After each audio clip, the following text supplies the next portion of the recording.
Have you ever felt trapped in a place you thought was yours, while someone you trusted smiled in your face and took everything? I am Emily, and this is the story of how my own sister tried to control my life, my home, and my future, and how I learned that patience and planning could turn years of exploitation into something she would never forget. Before we dive in, hit follow, because this story will make you question who you can really trust. It started 2 years ago. I had just moved into a small apartment that I could barely afford. But it was mine, or so I thought. My sister Vanessa had been helpful from day one. She offered to lend me furniture, cover some bills while I got settled, and even help with the moving. I was young, naive, and grateful. I thought she genuinely cared. I did not notice the way her smile lingered too long over the checkbooks, the way she always asked about my finances, or how she would casually suggest better ways to handle rent. By the 3rd month, I realized something strange. Vanessa started showing up unannounced, under the guise of checking in.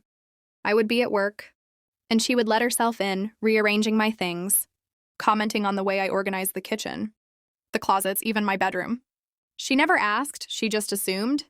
At first, I laughed it off. She's just being nosy, I told myself. But then the subtle remarks began. You know, Emily, paying rent is stressful. I could help you manage it better, she said casually one afternoon, leaning against my kitchen counter, scrolling through my bills. Honestly, $3,200 a month is a lot. You should let me take over. I know a guy who can handle it for you. I froze. I had never told her exactly how much rent was, but she knew. She always knew. I tried to brush it off, but her comments became more frequent, more pointed. Why pay all that money for something you don't even enjoy? She said one evening as we cooked dinner together. If you want, I could just handle it. You would be saving yourself stress. I laughed nervously, trying to steer the conversation elsewhere, but I felt a cold weight in my stomach. Then came the messages. Texts in the middle of the night asking for bank statements, screenshots of bills I hadn't sent her, passive-aggressive comments about my spending habits. I just want to make sure you're being smart, she'd say. It felt harmless at first, like sisterly concern. But I started realizing it was control. She wasn't helping me. She was trying to own me. It escalated quickly. 6 months in, Vanessa convinced me to sign some temporary agreements to help her manage the apartment. At the time, I thought it was harmless paperwork, a formality, a trust, she called it, a promise that she would look after my best interests. Signed because I trusted her. I was dumb. I did not read the fine print, and she knew I wouldn't. A few weeks later, I got my first warning from my landlord. Vanessa called and told me you were late with the rent. She said she would pay it next week. I was stunned. She had already told the landlord she was handling my payments without asking me. And it was not a one-time thing. She kept showing up at my bank, redirecting payments, and slowly making it impossible for me to function as the apartment owner. I tried to confront her. I texted her. Vanessa, I appreciate your help, but I am handling my own rent. Please step back. Her reply was calm, almost sweet. I am just trying to protect you. Emily, you are young and I have experience. I don't want you to make a mistake. But it was not protection. It was theft dressed as care. Months passed. I paid $3,200 every month, exactly what the rent was, directly to Vanessa, because she insisted she was managing it for me. I thought, maybe this is just how she wants to help. But the doubt gnawed at me. She was always nearby, always watching, always reminding me that she was keeping me safe. The breaking point came at a family dinner last December. We were at our parents' house. I had been working 2 jobs, barely keeping up with everything. Vanessa, of course, was there laughing, charming my parents, acting like she was the perfect daughter. Everything was going fine until she casually leaned over to my father and said, loud enough for the whole table to hear, honestly, Emily would be lost without me. She has no idea how much I handle for her. My father nodded, smiling proudly at her, and I felt my blood run cold. I wanted to scream. I wanted to tell everyone that she had been taking my money, controlling my life, and manipulating my entire apartment situation for months. But the fear, the embarrassment, and the years of her quiet psychological control kept me silent. I just smiled politely, picked up my glass, and tried to swallow the lump in my throat. That night, as I lay in bed, I replayed every detail in my head. Every time she had shown up unannounced, every text, every passive-aggressive comment. It all pointed to the same thing. She had been treating my life like it belonged to her. And I realized something worse. She had never just been helpful. She had been training me to accept her control, to let her dictate my life, to feel grateful for what was mine by right. The next morning, I called the bank. I had to see the records myself, and what I found made my stomach twist. Every payment I had ever made had been funneled through accounts she controlled. My $30,200 a month had gone directly into her name, and every time I asked for a receipt, she found a way to make it disappear. I was paying my own rent to her for 2 years. I confronted her. I went to her apartment, my hands shaking, my voice barely holding. "Vanessa, this ends now. I want every payment accounted for. Every receipt. Everything." She looked at me, her eyes wide, and then she smiled. The kind of smile that made me feel small, cornered, powerless. Emily, calm down. You are overreacting. I have been doing this to protect you. If it weren't for me, you would have been evicted months ago. You owe me your trust. Her words made me feel dizzy. How could she make everything look like it was my fault? How could she twist theft into a favor? I realized then that all the money, all the control, was not about help. It was about dominance. It was about proving that she could make me dependent, weak, and obedient. I left her apartment that night, feeling more trapped than ever. I could not report her. My name was technically on the lease. But the bank trail was twisted, tangled, and she had always been careful. She had hidden behind legal loopholes, psychological manipulation, and family support. And the worst part? I had given her all the tools she needed. For weeks, I spiraled. I stopped paying her. I tried to handle things myself. But the bank kept insisting Vanessa was the contact, the authority, the one in control. Every call ended with, "Vanessa handles that. You should speak to her." I started sleeping with the lights on, checking my bank statements obsessively, counting every penny. Every text from her felt like a threat disguised as concern. Then one night, as I was scrolling through emails, I found something that made my heart stop. A forwarded message from a financial advisor she had recommended months ago. And in it was a line I had never noticed before. "Emily trusts Vanessa completely. All accounts under Vanessa's name. She believes it is temporary." Temporary. She had planned this from the beginning. Every text, every smile, every helpful gesture, it was all a setup. I realized that if I did nothing, I would spend the next 20 years paying her, living under her control, silently humiliated. And that's when the thought hit me. What if I didn't react in fear? What if I stopped being the victim? What if I turned the next move entirely on her? But how? How could I take back every dollar, every ounce of power, every shred of control she had stolen without alerting her too soon? She was cunning, careful, smart. Any rash move and she could disappear with everything I had worked for. I stayed awake all night, planning, calculating, and imagining every scenario. The first step would require patience. The second step would require precision. And the final step. I could not even breathe the thought out loud yet.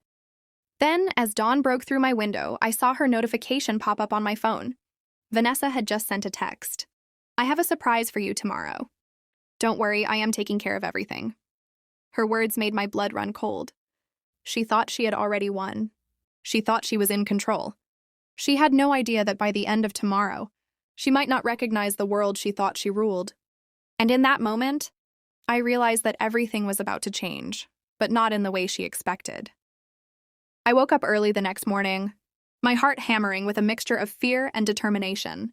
Vanessa's text from last night was still glowing on my screen, taunting me, daring me to react. I had spent weeks planning, and now it was time to act. I reminded myself, calm, calculated, precise. No rash moves.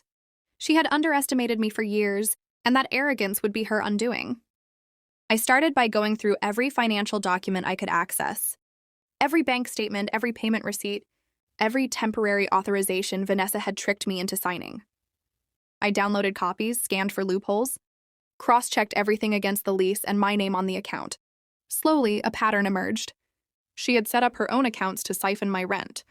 Yes, but she had also left traces of her overconfidence, tiny mistakes that proved she had no real legal claim to my money. I smiled quietly. The first step of revenge was always about gathering proof. By mid-morning, I had organized everything into a clear, undeniable trail. Every payment I had made, every favor she had disguised as help, every lie she had spun was now documented. I had leverage, and leverage, I realized, was more satisfying than anger. Then came the call. I pretended to be calm when I dialed her number, my voice steady but polite. Vanessa, good morning. I've reviewed all the rent payments over the past 2 years. I'd like to meet and reconcile the accounts. There was a pause on the other end. Emily, is everything okay? Her voice was smooth, almost casual, but I could sense the unease hiding underneath. She was thinking, calculating, probably trying to remember every small manipulation she had orchestrated. Yes, everything is fine, I said softly. I just want to make sure everything is transparent. I'm sure you understand how important it is for trust to be maintained. We agreed to meet at a small cafe downtown. I arrived early, my files neatly organized in a folder. Every document I could use ready to go. Vanessa arrived 20 minutes later, her smile too wide, her confidence too practiced. She greeted me with a hug, pretending to be casual. But I could see the flicker of worry in her eyes when she noticed the stack of papers I had laid out. I brought some records, I said, setting the folder on the table. I thought it would be easier to go through everything together. Her hand hovered over the folder for a moment, then she smiled. Oh, Emily, you really didn't need to do that. I've got everything under control. Her words were sugar-coated, but I could feel the tension building. She knew deep down that she had been caught. I opened the folder slowly, pointing to the first document. These are all the rent payments you've collected. See, every month? Exactly $3,200. I let the weight of it hang in the air, watching her smile falter. Vanessa cleared her throat. Well? Technically, you authorized some of these. You signed papers. I leaned in, my voice low, deliberate. Temporarily. And I never agreed to transfer control of my money permanently. The bank statements prove it. You've been misrepresenting our arrangement. This is embezzlement, Vanessa. You know it. I know it.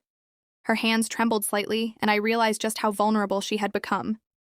All her years of manipulation had boiled down to one moment, one undeniable truth: she had been caught. I watched her carefully, letting my words sink in. I want every cent returned. And I want all future payments to go directly to my account. You will not control me anymore. She opened her mouth to argue, to manipulate, but I held up a hand. Do not speak. I have everything I need to take this further legally if you refuse. And trust me, Emily is done being the victim. For the first time, I saw fear in her eyes. Not the kind of petty annoyance or mild guilt she had used to control me, but true, raw fear. She realized that for once the power had shifted. I left the cafe that afternoon with a sense of calm that I hadn't felt in years. Vanessa was quiet, her usual smirk gone, replaced by careful calculation. I knew she would try to recover, to fight, but I had already taken steps that she could not undo. I had evidence, witnesses, and the truth on my side. For the first time, I felt free. But the revenge was not just about money. It was about validation, about reclaiming my life and my dignity. Vanessa had humiliated me, manipulated me, and made me doubt myself for years. Now the roles were reversed. I started by redirecting the remaining rent payments into my account, with the bank's legal backing. Then quietly, I informed the landlord of the situation, proving that I had always been the rightful payer. The landlord, shocked but understanding, promised full cooperation. Every letter, every email, every phone call became ammunition. By the end of the month, Vanessa had to return every penny, apologize, and formally acknowledge that she had no claim to my rent money. The satisfaction was immediate, but it was deeper than that. It was the knowledge that I had outsmarted her at her own game. Then came the subtle, psychological part of revenge. I began asserting boundaries that she had always ignored. No unannounced visits, no unsolicited advice, no creeping control. Every time she tried to text, call, or insinuate herself into my life, I remained calm, documented everything, and refused to engage. The silent, steady dominance was far more humiliating than confrontation ever could have been. Months later, I invited a few family members over, carefully chosen, influential and supportive, and casually mentioned the ordeal, framing it as a tale of empowerment. The look on Vanessa's face when she realized that her manipulation was no longer secret, that her actions were exposed to the people she had always sought to impress, was priceless.